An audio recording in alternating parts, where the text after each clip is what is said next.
it would be a very generous breeze indeed that brought you a windfall.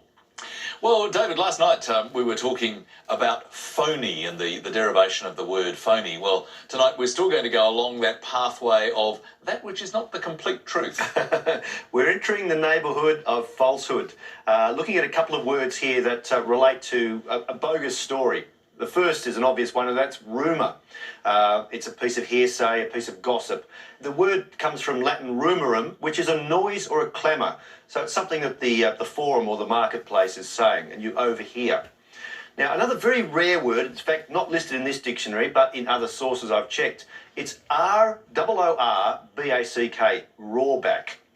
And it's essentially about a false story that seeks to disparage a political candidate. And it all has to do with a German traveller called Baron von Rohrback, who in the 1840s published a series of stories called Through the Southern and Western States.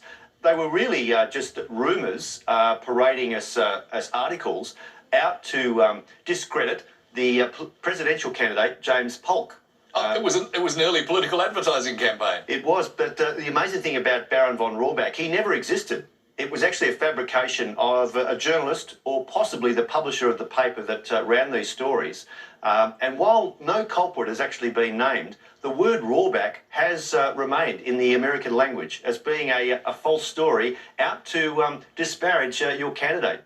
Great story. Thank you, David. Thanks. Let's look at our scores. George is on 7. Toby is on 13. We're heading for some more letters. And George, can you deliver? I'll start with a consonant. Thank you. B. And a vowel, thanks, Lily. I. And a consonant. T. And another vowel. E. And a consonant. P. And a vowel.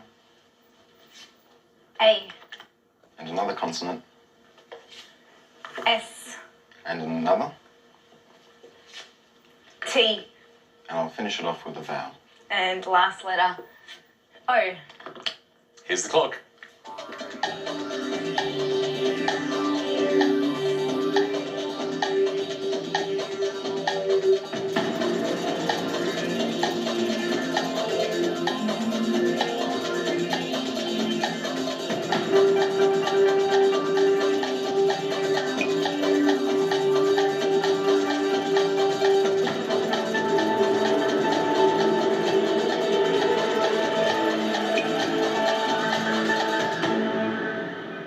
Well, George, as Lily was putting up the letters, I thought she was just going to go on making words all night. Did you combine them, and how many did you come up with? I certainly did. I got a 6. Toby? I have a 7. Your 6 first, George? Pasty. And yours, Toby? Patties. Patties. Could you spell it just to double check? Yes, P-A-T-T-I-E-S. We're sticking with the food, David. I was going to give George a bonus point for finding food, and then along comes Toby finding food as well. Unfortunately for George, it is 1 letter extra, so the 7 points to you. And keeping with the table, teapots is also there. Ah, look, it's a complete feast. Well found, David. Toby, 7 points. Well, Toby, David has raised the tantalising prospect of bonus points for food-related words. So there's a big incentive for you this time. Actually, no bonus points available. Should just make sure you understand that. But go for the letters, please. I'll try and make sure they're a tasty mix. Can I start with a consonant, please? Thanks, Toby. W. Another consonant. R. Third consonant. C. Vowel, please. U. Second vowel. E. A third vowel. A. Can I get a consonant, please? R. Another vowel. I.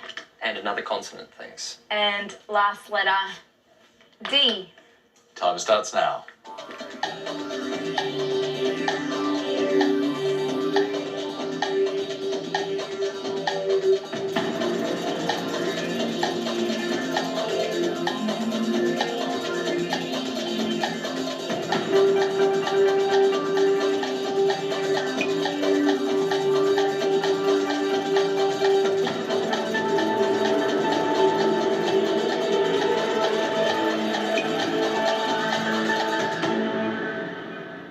How many, Toby? Managed 6. And George? A 5. Let's have that one, please. Cured. And your 6, Toby? Cruder. David, happy with that? Again, just like last night with Toby finding pink and then pinker, crude, the same rule applies. It's an adjective of one syllable. The comparative form is no spelling shift entailed. So cruder is good. What did you find here? Well, I kept with the food motif and found curried, C-U-R-R-I-E-D for 7. And it comes from the Tamil word kari, which is sauce.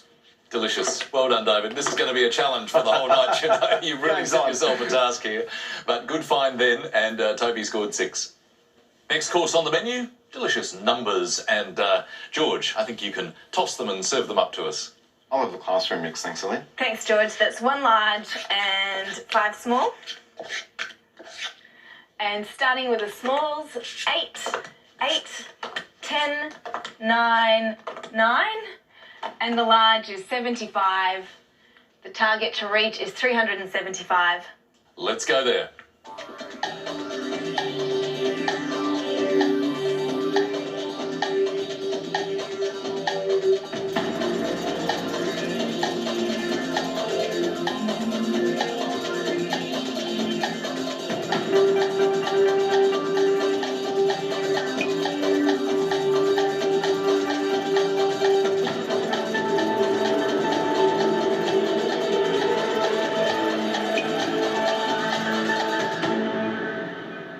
So, George, how did you go with that classroom mix? 375. Spot on, Toby? I have also 375.